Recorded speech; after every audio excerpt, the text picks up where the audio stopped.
فن کے ایسے ماہر کہ شاید ہمارے علماء کے ہم پلہ ہوں. تو بھلا اللہ کی کتاب کیا کہتی ہے کہ عالم کسے کہتے ہیں؟ کہ کتاب اللہ جب عالم کی تصویر پیش کرتی ہے تو وہ کیسے پیش کرتی ہے؟ تو ایک آیت میں آپ کے سامنے پڑھتا ہوں.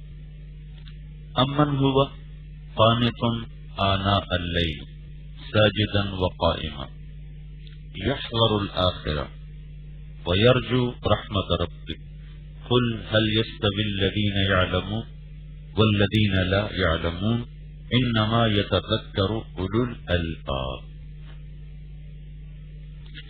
اب قل هل يستوي الذین يعلمون والذین لا يعلمون، علم والا اور بے علم کیا برابر ہو سکتے ہیں؟ علم والا اور بے علم کیا برابر ہو سکتے ہیں؟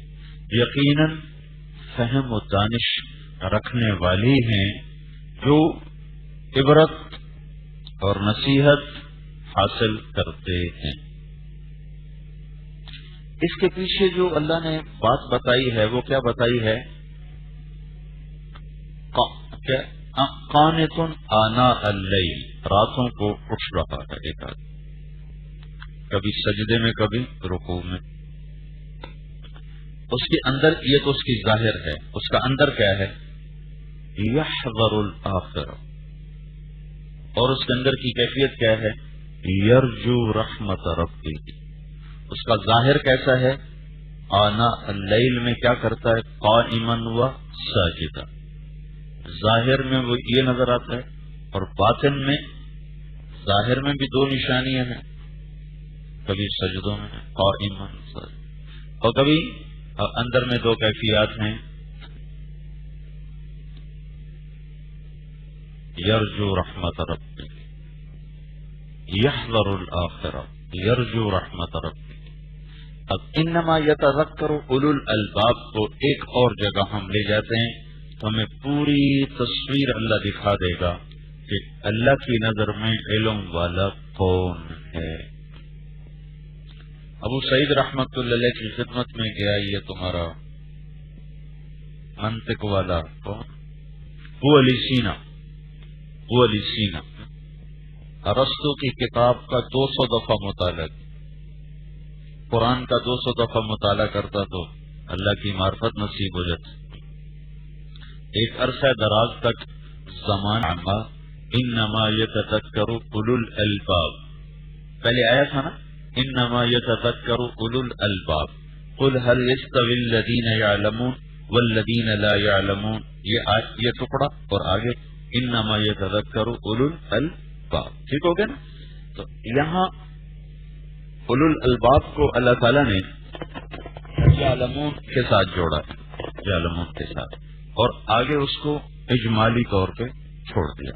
اب جیسے یہ جو ابن کثیر ہے نا، یہ بہت اعلیٰ تفسیر ہے، یہ تمام تفاسیر میں سب سے زیادہ پسند ہے کہ وہ انحصار کرتے ہیں قرآن کا ترجمہ قرآن کی تفسیر قرآن سے اور قرآن کی تفسیر حدیث پاک سے. اس کے علاوہ باقی جو شرح ہیں وہ بہت لمبی لمبی ابحاث لے جاتے ہیں کہ جس میں استفادہ کرنے والا بیچارہ تھک کے رہ جاتا ہے کہ اب اس میں سے لینا کیا ہے اور چھوڑنا کیا ہے. بہت لمبا لمبا لمبا. اور قرآن کا طرز اجمال ہے، اس کی جو شرح اجمالی ہوگی نا وہ زیادہ مؤثر ہوگی.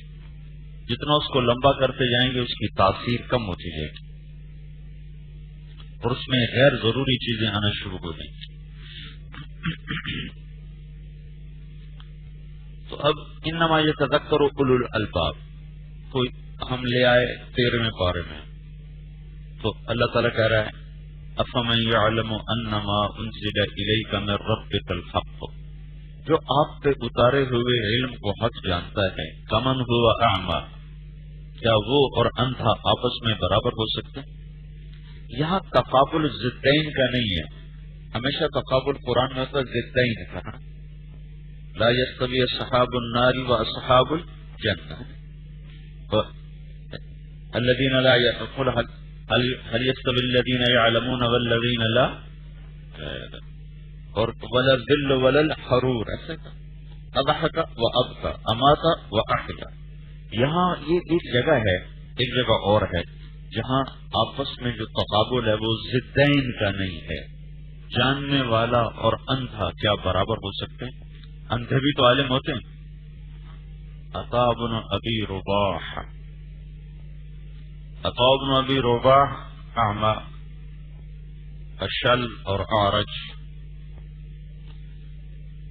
تو یہ جو تقابل ہے وہ ضدین کا نہیں ہے، یہ دو چیزیں جمع ہو سکتی. تو ابن القیم رحمۃ اللہ علیہ نے اس کو بیان کیا ہے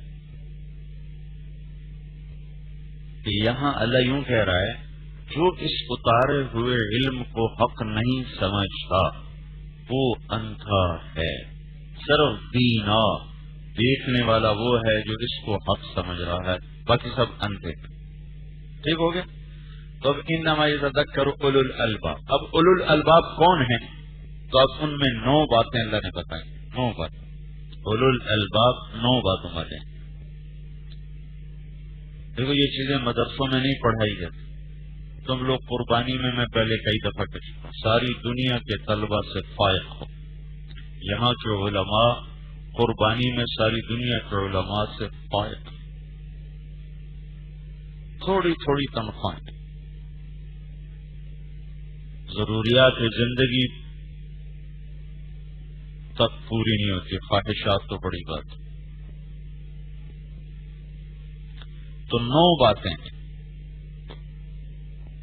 الذین یعلمون والذین لا یعلمون انما یتذکر اولو الالباب. اولو الالباب کون ہیں؟ الذین یوفون بعہد اللہ. یوفون بعہد اللہ، پہلی بات ان کا اور اللہ کا معاملہ آپس میں درست ہے.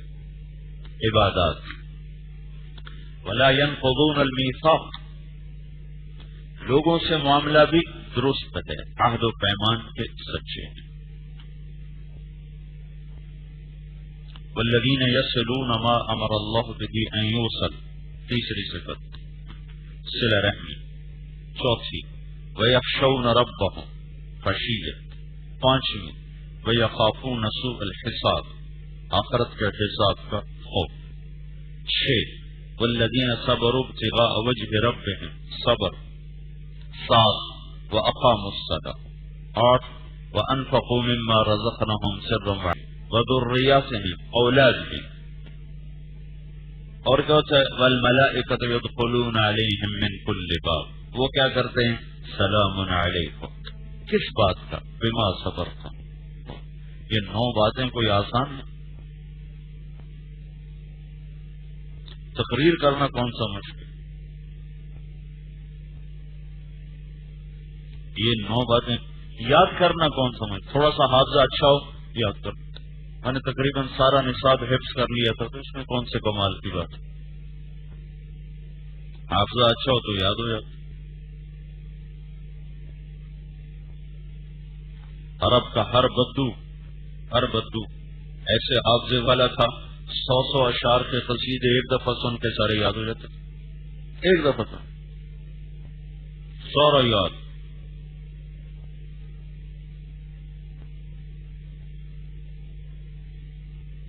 اولو الالباب کون ہے بھائی؟ 9 باتوں والے.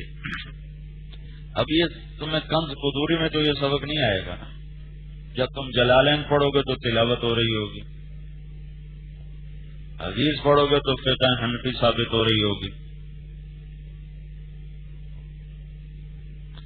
اور جو پیغام حدیث ہے وہ تو تلاوت ہوتا ہے. رفع یدین کرنے والے بھی جنت میں چلے جائیں گے. امام شافعی کے ماننے والوں کو اللہ رسوا کرے گا، اور نہ کرنے والے بھی جنت میں چلے جائیں گے. امام ابو حنیفہ کے ماننے والوں کو اللہ رسوا کرے. یہ چاروں حق ہیں. اور جو تقلید پہ نہ چلتا ہو اور اسلاف ائمہ محدثین مجتہدین کے بارے میں زبان دراز نہ ہو، با ادب ہو، وہ بھی اہل حق میں سے ہے، وہ بھی سیدھے جنت میں جائیں. لیکن نماز کیسی پڑھنی ہے، یہ جنت دوزخ کا فیصلہ کس پہ ہو. نماز کس کیفیت سے پڑھی، کس انداز، کس اندر کے جذبے سے پڑھی. وہ تمہیں نماز خوبصورت بنانے کا شوق ہی کوئی تو پڑھ لی ہے. نماز میں خوبصورت پڑھوں، اللہ اکبر کہوں تو میں اپنے آپ سے جنگ کروں کہ یا اللہ تیرے سامنے کھڑا، یا اللہ تیرے سامنے کھڑا. میں تو مفتی زین العابدین صاحب رحمۃ اللہ علیہ کے پیچھے بیٹھ کے ان کی نماز دیکھا کرتا تھا. سیکھنے کی نیت سے پیچھے بیٹھ کے میں دیکھا کرتا کیسے نماز پڑھا، ایسے سکون کی نماز. یا اب مولانا نظر الرحمان صاحب پڑھتے زندہ ہیں، آپ لوگ جو جاؤ گے اس سال رہنا تو ان کو بیٹھ کے دیکھنا کہ وہ نماز کیسے پڑھتے. مجھے عدنان بتا رہا تھا، مولوی عدنان داماد میرا، کہ میں ظہر کی نماز سے پہلے مسجد میں تھا تو مولانا تشریف لائے تو انہوں نے ظہر کی سنتیں شروع کی. تو جب میں نے گھڑی دیکھی تو 52 منٹ میں انہوں نے 4 رکعت پڑھی. 52 منٹ میں 4 رکعت. ایک مشتاق صاحب، 2 آدمی رائمنڈ میں ایسے ہیں جن کی نماز کو دیکھو سیکھنے کی نیت سے دیکھو. 2 چلے گئے ہیں، مفتی صاحب اور مولانا سعید خان صاحب اور 2 موجود. ایک کے رشک آتا ہے تو سبحان کیسی نماز پڑھ. کوشش تو ہونا کہ جب میں اللہ اکبر یا اللہ تیرے سامنے، جب تم میرے پاس ہوتے ہو گویا کوئی دوسرا نہیں ہوتا. فَإِذَا فَرَغْتَ فَانصَبْ إِلَىٰ رَبِّكَ فَارْغَب.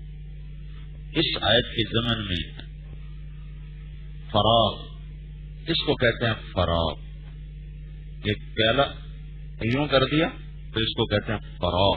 سارا خالی کر دینا اس کو فراغ کہتے ہیں. خالی کرنا نہیں، مکمل خالی کرنے کو فراغ کہا جاتا ہے. جو طالوت نے کہا یا اللہ افرغ علینا صبرا، یا اللہ اتنے طاقتور دشمن سے مقابلہ ہے کہ تیرے خزانے میں جتنا صبر ہے نا سارا ہمیں عطا کر، تب جا کے ہم جم سکیں گے ورنہ ہم بھاگ جائیں گے. یہ دعا نہیں مانگی ربنا اللہم صبرنا، ربنا صبرنا، ربنا ثبتنا، ربنا افرغ علینا صبرا. تیرے خزانوں میں جتنا صبر ہے نا سارا ہمارے اوپر ڈال، تب جا کے جالوت کا مقابلہ ہو سکے. فَإِذَا فَرَغْتَ، ابن القیم رحمۃ اللہ علیہ اس پہ لکھا ہے کہ اللہ تعالیٰ اپنے نبی سے کہہ رہے جب تو نماز پڑھنے آنا تو اپنے دل سے تبلیغ کا فکر بھی نکال کے آیا کر. یہ غم تبلیغ کا کر، ضرور کر، تمہیں بھیجا اس کے لیے، لیکن باہر جب میرے پاس آ تو بس پھر تبلیغ کا غم بھی نکال دے اور لوگوں کا غم بھی نکال دے، بس تو اور میں. تیسرا کوئی قم اللیل الا قلیلا نصفہ او انقص منہ قلیلا او زد علیہ. یہ محبت اور شفقت کی جنگ ہے. محبت کا تقاضا ہے ساری رات کا. قم اللیل، ساری رات آ جا، بس ساری رات. 3 لوگوں کے لیے، رات میرے لیے. پھر شفقت غالب ہے الا قلیلا، سو لیا کر. قم اللیل الا قلیلا. پھر محبت غالب ہے نصف ہو، نہیں آدھی رات تو ضرور میری ہونی چاہیے. پھر شفقت غالب ہے او انقص منہ، چلو پھر تھوڑا کام کر. پھر محبت غالب ہے او زد علیہ، چلو آدھی سے زیادہ کر. یہ محبت اور شفقت کی جنگ ہے آپس میں. محب کا تقاضا ہے کہ محبوب بس کھڑا ہی رہے. اللہ کا حبیب کیسا ہوگا؟ جس کو اللہ حبیب بنائے وہ کیسا ہوگا؟ کیا خوش قسمت لوگ تھے جنہوں نے دیکھا. اللہ نے اپنی پسند کے مطابق بنایا ہوگا. ایک تاجر کے یہاں گشت کرنے گئے، اس کا باغیچہ دیکھ کے میں تو حیران ہی ہو گیا. اس نے چھوٹی سی جنت بنائی تھی، اتنا خوبصورت. 50-50 ہزار روپے کا ایک پودا لگا ہوا تھا. تو ہر آدمی جب کسی چیز کو پسند کرتا ہے تو اس کے پیچھے اس کی ایک ذہنی سطح ہوتی. تو اب یہ محمد بن عبداللہ ہیں صلی اللہ علیہ وسلم، ان کے پیچھے اللہ کی پسند ہے تو آپ کیسے ہوں گے؟ اور اللہ کی پسند، جیسے اللہ اپنی صفات میں لامحدود ہے، اپنی پسند میں بھی تو لامحدود ہے. اپنی محبت میں بے مثال ہے تو اس کا حبیب بھی تو بے مثال ہے. کائنات کا زمانے کا افضل ترین وقت وہ 63 سال اور 4 دن ہیں جو اللہ کے نبی اس دنیا میں موجود تھے، نہ اس سے پہلے وہ بہار نہ اس کے بعد وہ بہار. دنیا کے افضل ترین انسان ہیں جنہوں نے اللہ کے نبی کو ایمان کی نظروں سے دیکھا اور اسی پر دنیا سے چلے گئے. سبحان اللہ. قم اللیل الا قلیلا نصفه او انقص منه قلیلا او زد علیہ ورتل القرآن ترتیلا. ہم لوگ تو والعصر انا اعطیناک سے ٹھیکہ کیا ہوا نا بھائی، یہی ہم نے پڑھنی ہے، ٹھکا ٹھک پر چل رہی نماز ختم. حالانکہ اچھی نماز پڑھنے اور تیز پڑھنے میں 2-3 منٹ کا فرق ہوتا. جیسے ہم لوگ اچھی پڑھتے، ویسے تو مولانا کی بتائی 52 منٹ میں 4 سنتیں ہیں، تو اس کی تو کوئی حد نہیں، لیکن ایک درمیانے درجے کی اچھی نماز کے لیے 3 سے 5 منٹ لگ جاتے ہیں، 3 سے 6 لگ جاتے ہیں. تو اوپر والے 3 منٹ میں تم نے کیا کرنا ہوتا ہے؟ کیا کرنا ہوتا ہے؟ یہ دروس زندگی ہے میرے عزیزوں. تمہاری نماز اوروں کی نماز سے نمایاں تو ہونی چاہیے، کچھ فرق تو ہونا چاہیے. تم میں 3 دفعہ تسبیح پڑھ کے اٹھ جاؤ، آنے والا یہ ادھر یہ کیا اس کو کہتے ہیں اڈے سے آنے والے بھی 3 دفعہ تسبیح پڑھ کے اٹھ جائے، تمہاری اور اس کی نمازوں میں فرق تو نہیں. جعلت قرۃ عینی فی الصلاۃ. مولانا شریف خان صاحب رحمۃ اللہ علیہ کے انتقال میں 8 دن باقی تھے. 8 دن مجھے ان کے آخری ایام ملے صحبت کے. عجب انسان. تو اللہ نے مجھے عمرے پہ پہنچا اپنے بچوں کے ساتھ، میرا بھائی بھی تھا، ہم دونوں. تو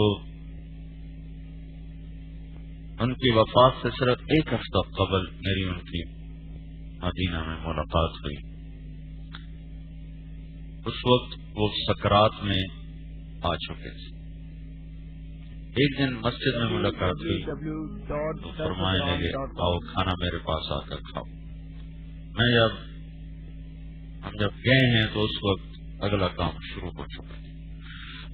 تب ان کے کمرے میں داخل ہوئے نا، تھوڑے سے پڑے تھے، تو میرے بھائی نے دیکھ کر کہا کہ 1 ہفتے سے زیادہ زندہ نہیں رہے. جو طب کی معلومات ہیں اس کے مطابق، اور وہ ایسا ہی ہوا. 8ویں دن ان کا انتقال ہو گیا تو بالکل وہ بے ہوش تھے. عصر کی نماز کے بعد ہم کہتے مغرب کی نماز کا وقت قریب ہو، تو وہاں مغرب کی اذان کے بعد بھی وقت دیا جاتا ہے اتنا کہ آرام سے کوئی آدمی استنجا کر سکے، وضو کر سکے اور پھر نماز میں شریک ہو سکے. ہماری طرح نہیں کبھی اقامت ختم، اذان ختم نہیں ہوتی کہ اقامت شروع ہو جاتی ہے. اتنی جلدی بھی حنفیوں کے نزدیک کوئی نہیں ہے، یہ ہم لوگوں نے مچائی ہوئی ہے. وہ تو آپ لوگ دیتے ہیں نا 5، وہ تو میں نے کہا تو تب آپ لوگوں نے دیا، ورنہ تو آپ بھی نہیں دیتے تھے. آپ لوگوں کا بھی یہی حال تھا، ادھر اذان ختم ہوتی تھی ادھر اقامت شروع ہو جاتی. بین کل اذانین صلاۃ، مشہور حدیث. کم از کم 5 منٹ کا وقفہ تو دینا ہی چاہیے. مولانا سید خان صاحب رحمۃ اللہ علیہ سکرات میں پڑے. میرے بھائی نے کہا یہ 8 دن، اور واقعی 8ویں دن. یہ کوئی غیب نہیں بلکہ تجربہ. تو جب اذان ہوئی تو ان کے بیٹے نواز عبدالعزیز نے ان کے کان میں کہا نماز نماز. تو ایسے ایک دم اٹھے، ایسے اٹھے جیسے کوئی جوان اٹھتا ہے. تو میرا بھائی کہنے لگا یہ کیا ہوا؟ اس کا علم کہتا تھا کہ یہ آدمی نہیں اٹھ سکتا. علم طب کے مطابق یہ حرکت ناممکنات میں سے تھی، اور ہم دونوں اس کے چشمدید گواہ. ایسے اٹھے، جوان اٹھتا ہے جیسے. انہوں نے کرسی ساتھ کی، اس پر بٹھا کے حمام لے گئے. استنجا وضو سے فارغ ہو کر میں ساتھ ساتھ جا رہا ہوں. سب نے اکٹھے کھڑے ہوئے. انہوں نے ایسے نماز پڑھی کہ کوئی جان نہیں سکتا تھا کہ اس آدمی پر مرض، یعنی سکرات تو بڑی بات ہے، کوئی مرض ہی ہو یہ بھی نہیں کوئی پہچان سکتا. کہ نماز کے بعد ہم واپس آئے، جو ان کو چار پائی پر لٹایا، ان کے سکرات پھر عود کرا اور ایسے ہو گئے بالکل جیسے میت ہوتے. تو آخری نماز تک انہوں نے، عشاء کے بعد ان کا انتقال ہوا تھا، انہوں نے نماز ایسے پڑھی کہ ان کے کان میں کہتے پتہ نہیں کیسے وہ زندہ ہو جاتے تھے. مولوی شبیر صاحب رحمۃ اللہ علیہ کا انتقال ہوا، ان کے آوازیں دے دے دے دے ان کی آنکھیں نہیں کھلتی تھی، کبھی ایسے تھوڑی دیر کے لیے آنکھ کھلتی تھی پھر بند ہو جاتی تھی. اور یہ میں اپنی آنکھوں سے دیکھا، آپ کو بتا رہا ہوں. وہ آدمی ایسے واپس آیا ہے جیسے مردہ زندہ ہو کے کھڑا ہو جائے، اور پھر دوبارہ واپس اس طرح گیا ہے کہ جیسے زندگی کی رونق کی کوئی نہ. تو میرے عزیزو، یہ دروس زندگی ہیں. تم اپنی نماز کو خوبصورت بناؤ، یہ تمہاری بنیاد ہے، بنیاد. اس پر تمہارے اخلاق کی عمارت تعمیر ہوگی. اور یہ 9 باتوں میں تم دیکھو، یوفون بعہد اللہ، یہ اللہ کے حقوق آ گئے. ایک جملہ. اقاموا الصلاۃ، آخر میں آگے آ کر دوسرا جملہ. اس کے ان 2 کو چھوڑ کر لا ينقضون المیثاق، یہ بھی لوگوں سے معاملہ، اور یصلون ما امر اللہ به ان یوصل، یہ بھی لوگوں سے معاملہ ہے. یخشون ربهم، یہ بھی اخلاق فاضلہ ہیں. یخافون سوء الحساب، یہ بھی اخلاق فاضلہ ہیں کہ یہ 2 چیزیں تواضع پیدا کرتی ہیں. خشیت اور آخرت کا خوف یہ آدمی کو مٹی کر دیتے. ابو ذر رضی اللہ عنہ کو ایک آدمی نے گالیاں نکالی. ابو ذر کون ہے؟ ابو ذر ان آدمیوں میں سے ہیں جن کے بارے میں جنت اللہ سے دعا کرتی کہ یا اللہ یہ مجھے عطا فرما. ابن ماجہ کی روایت آپ نے کہا کچھ لوگ ہیں میری امت کے جن کے بارے میں جنت اللہ سے مطالبہ کرتی کہ یا اللہ یہ مجھے عطا فرما. وعلی منہم وعلی منہم وعلی منہم، 3 دفعہ کہا. علی ان میں سے، علی ان میں سے. پھر ابو ذر، سلمان، عمار ہے یا مقداد ہے. ابو ذر کو ایک شخص نے گالیاں نکالی تو کہیں گے بھائی ایک گھاٹی آ رہی، ایک گھاٹی آ رہی، اگر تو میں پار کر گیا تو تمہاری گالیوں کی مجھے کوئی پرواہ نہیں، اور اگر میں اس میں گر گیا تو جو کچھ کہہ رہے ہو میں اس سے زیادہ کا حقدار ہوں. تم یہ کر سکتے ہو؟ تمہارے ساتھ تو استاد سختی کرے تم کہتے ہو میری بےزتی کر دی. تمہارے اخلاق کی پستی یہ ہے کہ کوئی استاد انسان بھی تھا، انسان ہی ہے نا، کوئی فرشت نہیں، اس سے کوئی ہو جائے زیادہ کوئی ڈانٹ ڈپٹ، تم کہتے ہو میری بےزتی کر دی، سب کے سامنے میری بےزتی کر. اور یہ ابو ذر ہے. دنیا میں آج تک ایسے لوگ نہیں پیدا ہوئے جن کے یہ جنت سائل بنے. یہ چند لوگ ہیں، چند لوگ.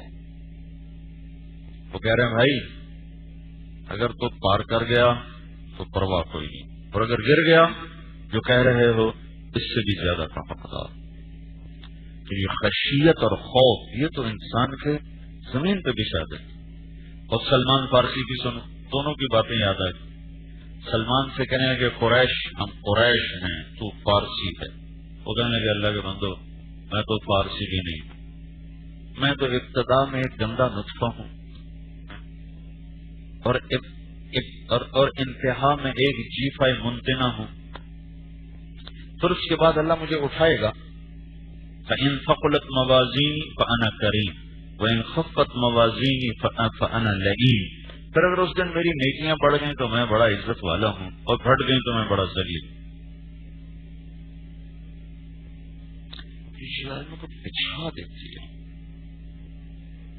امام زین العابدین کوئی شخص گالیاں نکالنے لگے، وہ منہ ادھر کر کے بیٹھ گئے. اس نے سمجھا کہ اس کو پتہ نہیں چل رہا کہ میں اسے گالیاں نکال رہا ہوں، تو ادھر سے سامنے آ کر کہنے لگا ایاک اعنی، تمہیں پتہ ہے میں تمہیں گالیاں نکال رہا ہوں. کہنے لگا ہاں. وعنک اغضی، مجھے پتا ہے میں ہی تم سے اعراض کر رہا ہوں، مجھے پتا ہے تم مجھے ہی گالیاں نہیں کر رہے، میں بھی تم سے ہی اعراض کر رہا ہوں۔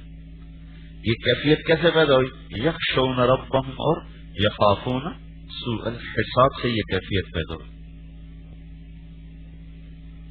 تم ذرا سی اپنی طبیعت کے خلاف آ جائے تو تم ناگواری کی انتہا پہ چلے جاتے اور اپنی مرضی کو پورا کرنے کے لیے مختلف ہیلے اور بہانے لاتے ہو۔ والذین صبروا ابتغاء وجہ ربهم، صبر لوگوں سے معاملہ ہے۔ پھر نماز آ گئی، انفقوا مما رزقناهم سرا وعلانیہ، لوگوں سے معاملہ ہے۔ یدرؤون بالحسنۃ السیئۃ، لوگوں سے معاملہ ہے کہ برائی کے بدلے میں برائی نہیں کرتے، اچھائی کرتے ہیں۔ برائی کے بدلے میں اچھائی، یہ چونکہ سب سے مشکل کام تھا اس کو آخر میں رکھا ہے۔ ہمارے ماسٹر محمد شفیع صاحب رحمۃ اللہ علیہ تو لمبے میں ہوتے تھے کہ تو پترو اوکھا سوال پیچھے کرے جائے، سب کا پہلے کرے۔ تو یہ جتنی باتیں اللہ نے بتائی ہیں ساری مشکلیں، اور اس میں یہ آخری بات سب سے مشکل ہے کہ برائی کے جواب میں اچھائی کرنا بڑا مشکل تھا۔ اگر تم یہ کر جاؤ گے، جہاں تم ہوگے اللہ تمہیں ہدایت کا مینار، روشنی کا مینار بنا دے گا، اور تمہارے ذریعے سے خیر کے چشمے اگلیں گے، ہدایت کی ہوائیں چلیں گی۔ پھر اس میں ایک جملہ ہے والذین یصلون ما امر اللہ بہ ان یوصل، ما امر اللہ، اس جملے کی طوالت دیکھو، والذین، ہر جملہ چھوٹا چھوٹا آ رہا ہے، چھوٹا چھوٹا آ رہا ہے۔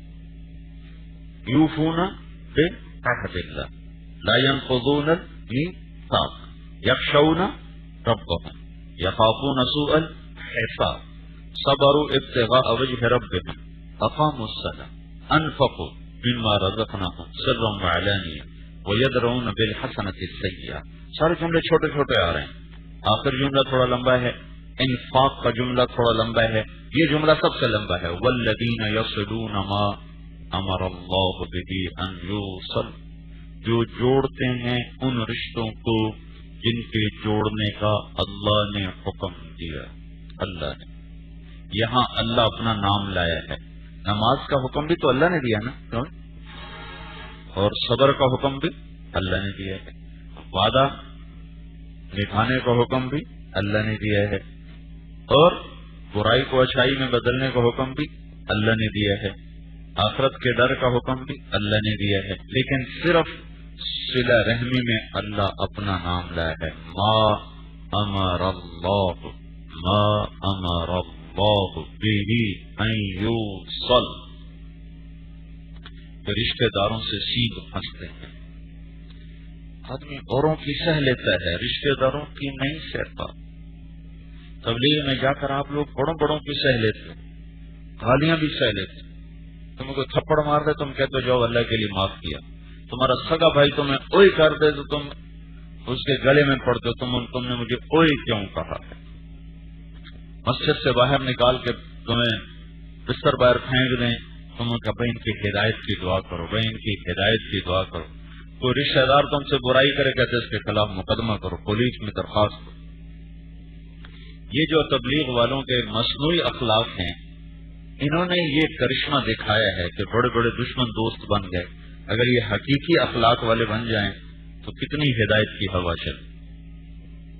چلے بھر کے لیے اخلاق، اور باقی جیسے وہ اسٹیج پہ ڈرامہ کرنے والا بادشاہ کا روپ دھار کے آ جاتا ہے، وہ پیچھے جا کے پھر جواد وسیم بن جاتا ہے، تو ایک مصنوعی اخلاق کا لبادہ ہوتا ہے 40 دن کے لیے، 4 مہینے کے لیے، سال کے لیے، بڑے بڑے دشمن دوست بن جاتے۔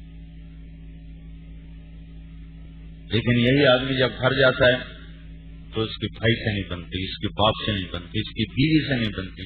جس بیوی نے ایک بول پر اپنی ساری عزت اس کے حوالے کر دی، اس کے بچوں کے لیے پیٹ اس کا پھٹ گیا، کمر اس کی ٹوٹ گئی، اس کی ایک بات برداشت نہیں کرتی، اور اس کے ساتھ بدتمیزی کرنا اپنا حق سمجھتا ہے، حق الزوج سمجھتا ہے۔ تو صلہ رحمی بڑا مشکل کام ہے، یصلون ما امر اللہ بہ ان یوصل. بہت مشکل تھا. مولانا عبد الرحمان صاحب بہت سخت تھے، بہت سخت. یہ کہا کرتے تھے کھل کر کہ میری یہ سوچ ہے کہ سارے مسلمانوں کے جوتے میرے سر پر اور میرا جوتا بیوی اور طالب علم کے سر پر. یہ ان کا مفروضہ تھا. 1978 میں ان کو سال لگانے کا موقع ملا. 77 75 میں پہلی جماعت گئی. 76 77 ان کا سال لگا. 10 مہینے ہوتے تھے.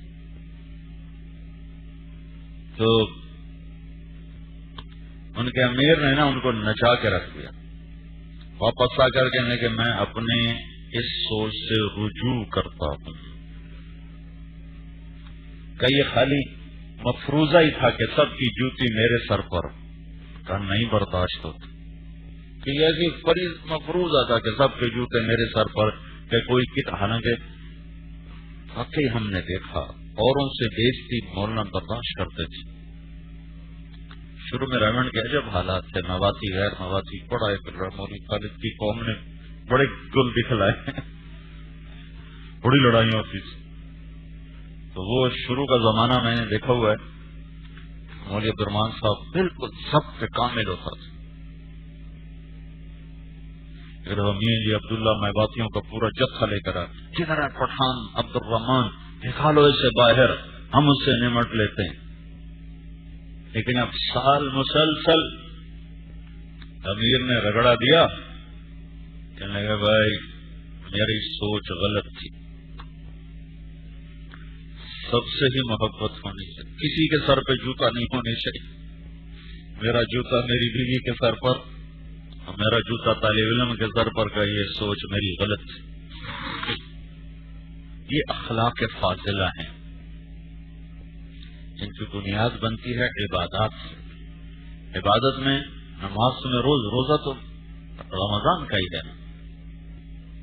باقی روزے آج کل تو ویسی ہمتیں پست ہیں، رکھنے بھی نہیں چاہیے. باقی کاموں میں انسان کمزور پڑ جاتا ہے. عبادات میں ہم خاص سے کمزور واقع ہوئے ہیں. تو کم از کم نماز سے جی لگاؤ. اس طرح تم نماز پڑھو کہ دیکھنے والے کو تمہاری نماز اچھی لگے. اتنے تو پڑھ لو تو اللہ کو بھی اچھی لگے گی. جب تم تھوڑا سا تسلی سے پڑھو گے تو تمہیں ہر رکن میں ایک دفعہ ضرور اللہ کا دھیان نصیب ہوگا. اور اللہ کے دھیان سے پڑھی جانے والی نماز کا آخری درجہ ہے کہ ہر رکن میں تمہیں ایک دفعہ اللہ کا دھیان نصیب ہو جائے. اعلیٰ درجہ تو یہ ہے کہ از اول تا آخر اللہ کے سوا کوئی نہ ہو. فَإِذَا فَرَغْتَ، وہ کہ اللہ کہہ رہا ہے تبلیغ کا خیال بھی بعد میں کرنا، آپ پہلے بار مجھ سے بات کر. ابھی تیری میری بات ہونے والی، اور کوئی نہیں بیچ میں ہونا چاہیے. اس کی رات کا وقت ہے تاکہ کوئی نہ بلائے، نہ کوئی اٹھائے، نہ کوئی تقاضا ہو، بس تو اور تیرا رب ہو. تو آپ لوگ کم از کم ایسا تو کرو کہ آپ کی نماز خوبصورت ہو. طلبہ جلدی جلدی نماز پڑھو. تم اوروں میں یہ جو ریمنڈ جا رہے ہیں تو تم تمہارے ساتھیوں نے ایک چیز کو وہاں نمایاں کیا. اللہ ان کو اس کی جزائے خیر عطا فرمائے. جعل لی لسان صدق فی الآخرین. اگر یہ ریا میں ہوتا، اگر یہ دنیا طلبی میں ہوتا تو خلیل اللہ یہ دعا کیوں مانگتے؟ وجعل لی لسان صدق فی الآخرین، میرے بعد میں آنے والوں میں میرا نام اچھی یادوں کے ساتھ زندہ رہے. اچھی یادوں سے زندہ رہنا، اچھی یادیں چھوڑ کے جانا اور اس کی تمنا کرنا یہ ریا میں شامل نہیں ہے. تو تم سے جو پہلے گئے ہیں انہوں نے اللہ کے فضل سے اچھی یادوں کو چھوڑا کہ مجھے خطوط بھی آئے، مجھے طلبہ نے براہ راست بھی آ کر کہا جو دوسری شاخوں سے کہ تلمبے سے گئے ہوئے لڑکوں کے اخلاق اور لباس کی صفائی یہ سب سے نمایاں ہوتی.